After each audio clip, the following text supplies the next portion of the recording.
And love is not bound by time or distance or space or anything.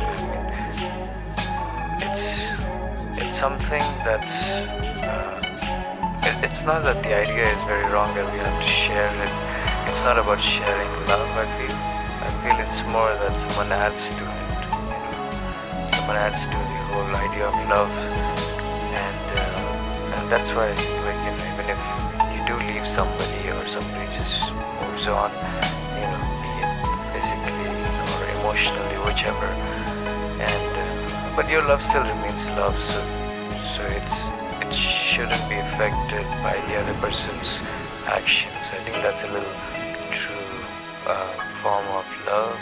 If what I'm trying to say, I don't know if that makes sense.